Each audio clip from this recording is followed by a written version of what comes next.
वाहिगुरु जी का खालसा, वाहिगुरु जी की फतेह। प्यारे मित्रों, मैं आपका साथी इंद्रजीत सिंह परिवहन पंचायत से। मित्रों, आज का ये वीडियो है, यह मैं सरकार के अधिकारियों को भेजना चाह रहा हूँ और जितने विधायक एमपी हैं उनके पास भेजना चाह रहा हूँ। तो मैं आप सभी से निवेदन करूँगा कि आप हो सके तो आपके जो भी विधायक या जो भी पार्षद आपके नज़दीक में हैं उनको ये वीडियो ज़रूर भेजें। घटना दिल्ली की है। हमारे परिवहन मंत्री कैलाश गहलोत जी, हमारे परिवहन आयुक्त व प्रमुख सचिव श्री आशीष कुंद्रा जी व तमाम अधिकारीगण, मैं आपसे एक चर्चा करना चाहता हूं। सवाल तो पूछ सकता नहीं आपसे, क्योंकि जवाब आपसे मिलेगा नहीं, लेकिन एक चर्चा अपने आप से आपको बताना चाहता हूं कि क्या हमारी दिल्ली में हो रहा है। और साथ में मैं अमित शाह जी को, और मेरा जो कार्यालय है वो नई दिल्ली में है, जो कि अरविंद केजरीवाल जी के विधानसभा क्षेत्र में आता है, और हमारे क्षेत्र की जो सांसद है मीनाक्षी लेखी है। तो मैं उन दोनों को भी ट्वीट करने जा रहा हूं कि भाई, मैं आपके क्षेत्र में कार्य करता हूं और हमारी टैक्सी की ज़्यादातर सर्विसेज जो हैं वो नई दिल्ली क्षेत्र में है, और ख़ास तौर पे मीनाक्षी लेखी के क्षेत्र में, क्योंकि एयरपोर्ट नई दिल्ली वगैरह सब उन्हीं के क्षेत्र में आता है, स्टेशन जो हैं। और केजरीवाल साहब के क्षेत्र में हमारा ये ऑफिस है, मंदिर मार्ग पे मेरा ऑफिस है। दिल्ली के अंदर आज 19 दिन हो गए हैं, मारुति कंपनी स्पीड गवर्नर का सर्टिफिकेट नहीं दे रही। मैं सरकार से, खासतौर मंत्री जी और आयुक्त महोदय से ये पूछना चाहता हूँ। मैं पूछना फिर भूल गया, क्योंकि आप बताएंगे तो नहीं, लेकिन एक तकिया कलाम कह लो या एक आदत है कि पूछने का शब्द बोला जाता है। तो मैं पब्लिक की तरफ से, पब्लिक का नुमाइंदा हूँ, तो पूछना चाहता हूँ कि भाई, आपके विभाग में, परिवहन विभाग में, बुराड़ी में हमारी गाड़ियाँ पास होने जाती हैं। कल की भी घटना है और उससे पहले भी मैं वहाँ मौजूद रहा। वीडियो नहीं बनाई कि मैं नहीं चाहता कि किसी अधिकारी पर गाज गिरे। वहाँ पर आप लोगों ने बड़ा अच्छा काम किया, मैं धन्यवाद देता हूँ वहाँ पर जो अधिकारी मौजूद हैं, जिन्होंने जैक लगाकर गाड़ियाँ चेक करनी शुरू की।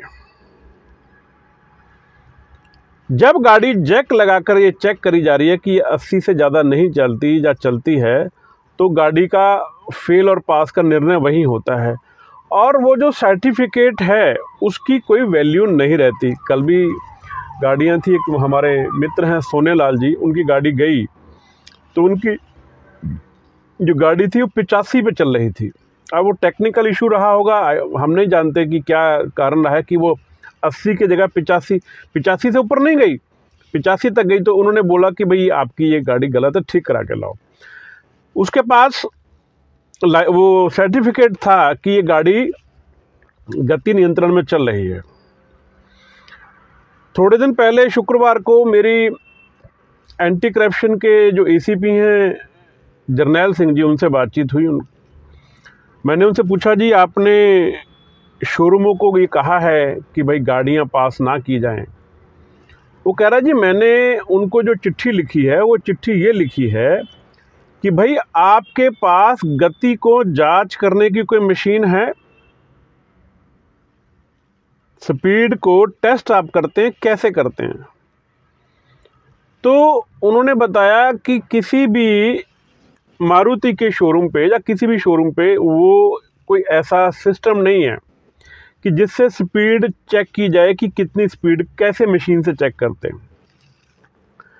तो मैंने उनको बताया कि हमारे यहाँ राजपुर रोड पे वो मशीन थी जो कि ख़राब पड़ी है। दूसरी मशीन हमारे पास झुलझुली में है, वो भी कार्य नहीं करती, और वहाँ पर वैसे भी बहुत बुरा हाल है। जो बसें जाती हैं, आज आप दिल्ली में देखेंगे, माफ़ करना मैं कहना नहीं चाहता था, लेकिन अगर कोई बात हम साबित करना चाहते हैं तो बता सकते हैं।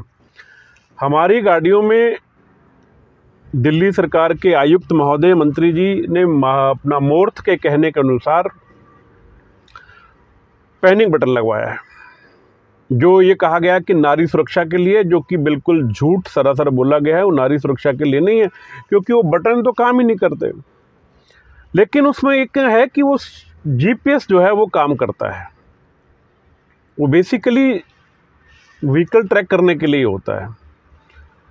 तो व्हीकल ट्रैक करने के लिए हमारे पास और भी बाज़ार में 1500 रुपये के, 1000 रुपये के मिल जाते हैं, लेकिन वो एक कंपनी को मुनाफा देने के लिए 19 हज़ार का वो लगवाया जा रहा है।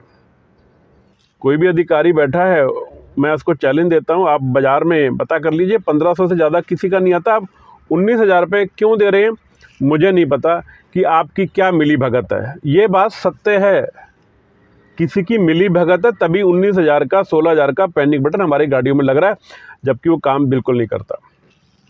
इसके बदले में आप गाड़ी में कुछ ऐसा लगा दें कि वो फ्लैश आउट करे या कुछ ऐसा करे, लाइटें जलनी शुरू हो जाएं, हार्न बजने शुरू हो जाएं, जैसा कि शुरू में होता था कि जैसे कोई बटन दबाता था तो गाड़ी में हार्न बजने शुरू हो जाते थे। तो उससे क्या होता था कि कोई आदमी उसको नहीं करता। उसके लिए आप क्या कर सकते हैं, आप अपने पीसीआर को, अपने आप ट्रैफिक कर्मचारी को, किसी को भी आप चेक कर सकते हैं। कोई भी टैक्सी को रुकवाए, वो बटन दबाए और देखे कि उसके वो पॉपा पॉपा पॉपा हार्न बज रहे हैं कि नहीं बज रहे। ये एक सिस्टम, अच्छा सिस्टम है, जिससे कि अगर कोई बात हो जाए तो पब्लिक को अट्रैक्शन हो जाए, वो अलग से लाइटें जलनी शुरू हो जाएं, हार्न बजने शुरू हो जाएं, तो पब्लिक अवेयर हो जाए कि इस गाड़ी में कोई ना कोई गड़बड़ है। लेकिन सरकार सुनना नहीं चाहती ना। सरकार के अधिकारी और मंत्री, देखो ये बात कही जाएगी कि कोई तो भ्रष्ट है। अब किस लेवल पे ये हम नहीं जानते, ये तो जब कोई जांच करना चाहेगा तभी हो पाएगी कि आखिर जो चीज़ काम नहीं करती उसको क्यों लगाया जा रहा है। मैं बात पर आता हूँ, ज़्यादा लंबी बात नहीं खींचते। मैं ये कहना चाह रहा हूँ कि वो जो जीपीएस आपका लगा है, उसके अंदर चाहे हम प्राइवेट लगवाएं या वो लगाओ, तो उसके अंदर स्पीड आती है। मेरा सरकार से, मंत्री जी से, आयुक्त महोदय से ये कहना है, हमारे आयुक्त महोदय तो कहते हैं कि आप इलीगल बात करते हैं। मैं पूछना चाहूँगा सर, इसमें इलीगल बात क्या है? अगर आप एक जीपीएस से ये चेक कर लें कि बस कितनी स्पीड पर चल रही है, अगर 40 से ज़्यादा कोई बस चलती पाई जाती है तो उसका आप चालान कीजिए, उस ड्राइवर के खिलाफ कार्रवाई कीजिए। हमारा व दिल्ली की जनता के, दिल्ली के नागरिकों का पैसा मेहनत का है, किसी कमीशन का पैसा नहीं आता। जो बसें दुर्घटनाग्रस्त होती हैं वो प्रॉपर्टी को नुकसान करती हैं, चाहे वो सरकारी हो या निजी हो, साथ में बस का नुकसान भी होता है और बस रोड से ऑफ रोड भी हो जाती है, यात्रियों को नुकसान भी होता है। तो अगर आपके पता है कि आपकी गाड़ी में जीपीएस लगा हुआ है, मंत्री जी और आयुक्त महोदय आप बार बार कहते हैं कि हमारी गाड़ियां पैनिक बटन जीपीएस से सुसज्जित हैं, तो आप लोग क्यों नहीं अपनी बस को चेक करते? कंट्रोल रूम में आप लोग बैठे, जो लड़के आपके हैं, जो स्टाफ है, वो क्या मक्खियां मार रहा है? क्या वो ये चेक नहीं कर सकता कि आपकी गाड़ी बस कितनी? अभी कल फिर बस ने एक आपका कैमरा ही तोड़ दिया, और तो और छोड़िए, और गाड़ी तो तोड़ी। तो दिल्ली के अंदर जो हाहाकार इन बसों में, जैसे पहले ब्लू लाइन बसें बंद हुई थी ना, एक्सीडेंट रेशियो को देखते हुई थी, अब ये गाड़ियां भी बंद होने वाली हैं। तो आप लोग नहीं चेक कर पाते कि वहां पर उसकी स्पीड कितनी है? एक सिंगल चालान आयुक्त महोदय मुझे बता दीजिए जो आपने उन गाड़ियों का किया हो, जो गाड़ियां स्पीड से ज्यादा चल रही है। आप चेक कीजिए डीटीसी बस को, एक भी डीटीसी बस 40 से कम चलती है, 40 पे चलती है, बताओ। सारी गाड़ियां 100, 80, 70 पे चल रही हैं, 40 की स्पीड को तोड़ती हैं। तो आपके पास अगर जीपीएस काम करता है तो कीजिए ना चालान, ड्राइवर के खिलाफ कार्रवाई कीजिए, पता लगेगा आपको। दूसरा, मैं आपसे जो निवेदन करने हो, हाथ जोड़ के निवेदन कर रहा हूं, क्योंकि आप बड़े हैं, पद पर बैठे हुए हैं। मैं दिल्ली के तमाम टैक्सी चालकों की तरफ से आपको हाथ जोड़ कर निवेदन करता हूं कि श्रीमान जी, आप मुझे ये बताएं कि जब टैक्सी में जीपीएस सिस्टम लगा हुआ है और जीपीएस सिस्टम बता रहा है कि ये गाड़ी कभी भी 80 से ज़्यादा नहीं चली, तो उसको क्या मैंडेटरी है कि वो स्पीड गवर्नर सर्टिफिकेट लेकर आए? अनिल चिकारा जी हमारे एमएलओ थे, उन्होंने उस समय फाइल चलाई थी कि इसको सुनिश्चित करने के लिए कि 80 पे चलती है नहीं चलती, एएमसी चालू कर दी जाए। एएमसी का मतलब है कि वो एनुअल मेंटेनेंस चार्ज जो लगाया गया था, वो मंत्री जी ने और आपने बैठ के ये तय कर दिया कि इसकी कीमत 500 रुपये होनी चाहिए 2021 सितंबर में। मैं आपका धन्यवाद, ऋणी हूँ आपका, आपने बड़ा अच्छा काम किया, हमारे लिए समय निकाला। पर मंत्री जी और आयुक्त महोदय मुझे ये बताएं, वो आपका आदेश कब तक लागू रहा? कितने लोग उस आदेश को मानते हैं? समय समय के साथ टेक्नोलॉजी चेंज हुई, उसके बाद में ये आपका आदेश कब का था? आपने 21 में किया, उसके बाद में आपने पैनिक बटन का जो 2019 में 17 में इसकी बात चली थी स्पीड गवर्नर सर्टिफिकेट की, लेकिन उसके बाद मॉडिफाई हो गया। क्या? जब भी हम मॉडिफाई करते हैं, कुछ भी मॉडिफाई करते हैं, तो उसको माना जाता है ना, कानून भी अगर बदल दिया जाता है।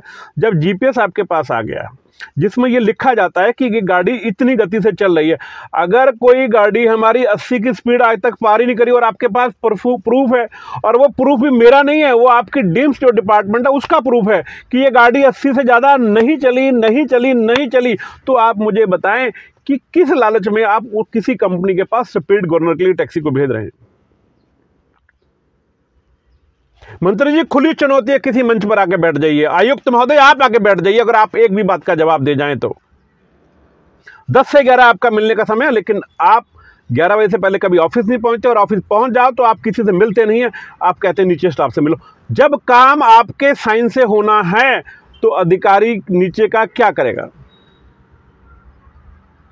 मैं तो अंत में एक बात पे यहाँ अपनी बात ख़त्म करना चाहता हूँ। गुस्सा बहुत है मन में, क्योंकि 19 दिन से हमारी गाड़ियाँ खड़ी हैं, हमारे उस टैक्सी चालक के घर पे चूल्हा नहीं जला।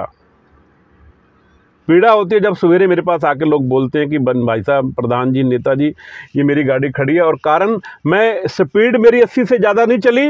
स्पीड गवर्नर सर्टिफिकेट बनाने के लिए रोज़ मैं उनके मारुति के शोरूम में जा रहा हूँ और वो लोग मुझे धक्का दे के बाहर निकाल देते हैं। हमने रिपोर्टें भी दर्ज कराई हैं, करौलबाग थाने में हमने रिपोर्ट दर्ज कराई है, तिमारपुर थाने में हमने रिपोर्ट दर्ज कराई है, बुराड़ी थाने में हमने रिपोर्ट दर्ज कराई है कि ये भाई शख्स हमें सर्टिफिकेट नहीं दे रहा, लेकिन कोई सुनने वाले नहीं है।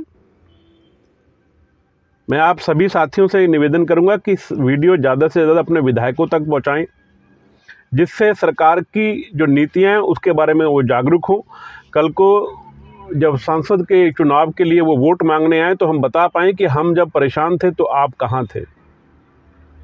मंत्री जी, निवेदन है, एक बार इस वीडियो को देखकर निर्णय लें कि स्पीड गवर्नर सर्टिफिकेट ज़रूरी है या आपके पास जो ट्रैक है, अब स्पीड गवर्नर के लिए पहले गाड़ी जाएगी, बिना बात पे वो काम छोड़ के जाएगा, फिर वहाँ से सर्टिफिकेट वो देता नहीं देता, पूरा दिन बिठाता है, फिर वो कहता है इस शोरूम नहीं दूसरे शोरूम में मिलेगा। इस तरह से हमारी परेशानी होती है। आप अगर वाकई में न्यायप्रिय हैं तो ये चेक कर लें कि अगर हमारा जीपीएस काम कर रहा है और उस जीपीएस में ये तय हो गया कि 80 से ज़्यादा गाड़ी नहीं चली, तो उसको सर्टिफिकेट की ज़रूरत ना हो, इतना काम आप कर दें। धन्यवाद, मेहरबानी। वाहिगुरू जी का खालसा, वाहिगुरू जी की फतेह।